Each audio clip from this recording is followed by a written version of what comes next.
Okay guys, this workshop would not be complete if we didn't spend a little time talking about some basic lighting setups. As you know, the more and more you get involved in film, the more lighting has become a bigger and bigger deal. And so knowing how to light things at a basic level is really important. And so we're going to do that now. We're going to look at a simple 2-point lighting plan and a 3-point lighting plan.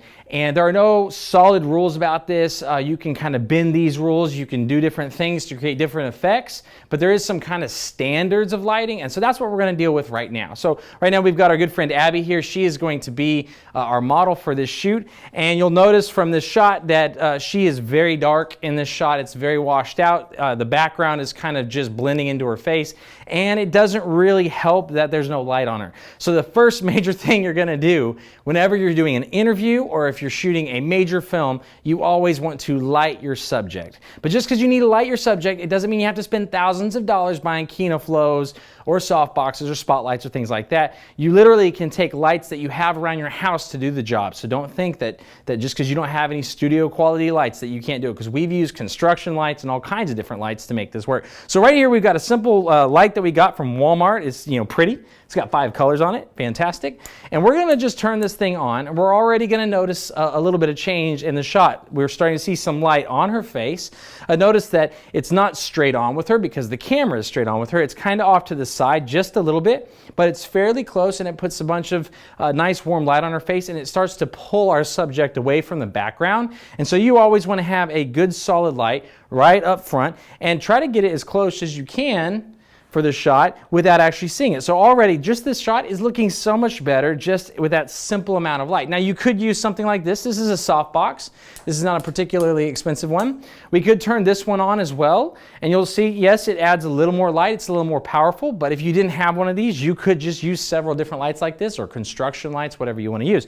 But the point is that our first light, our main light here is going to be right on the subject, and usually you don't want to do it where there's shadows right across her face. So we might adjust it a little bit to keep shadows so that you see her whole face nice and clean. That is a great looking shot right now.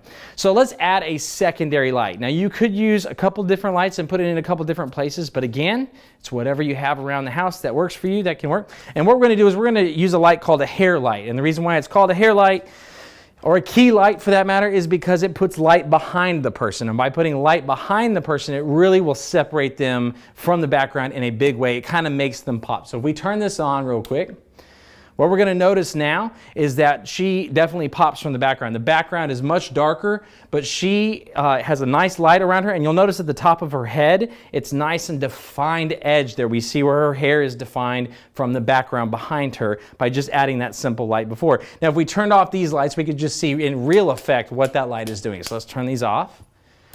And now we notice already, you can see that it defines a hard edge right around her hair. And if we wanted to, we could look at the shot and we could say, hey, we can actually get this light a little closer if we wanted to, and we can get it right behind her. So let's go ahead and move it, and let's put it right behind her.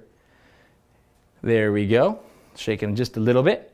But notice just how by adding that light to the top of her head, we could even lower it down and put it directly behind her head, which we'll do just because we can. It's just going to bring a hard edge to the background, which is great. So if we were to bring this down, there we go. If we were to provide a little bit of an adjustment here, I don't know if that's out of the shot, we'll check. It's just in the shot, so we'll just raise this up just a tiny bit. There we go. Boom.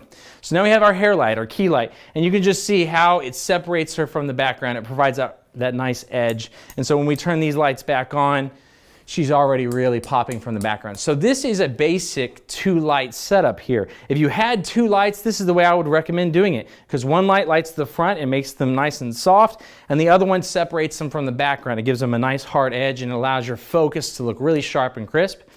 So let's talk about, let's say maybe you have a 3rd light laying around that you can use. And this one I would put kind of like the first one, just a little further away. I would put it over here. So we've got this softbox here.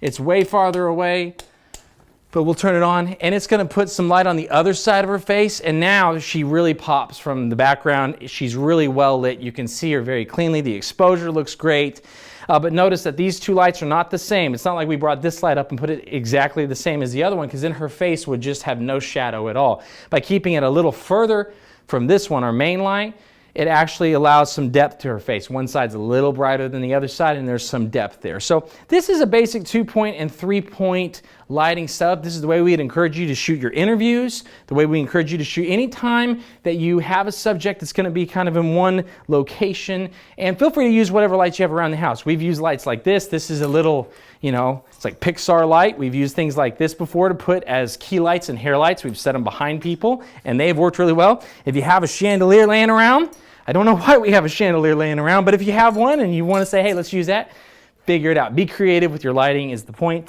And with that, you can see, we'll end with this nice shot of Abby. Abby, thanks a lot for your help.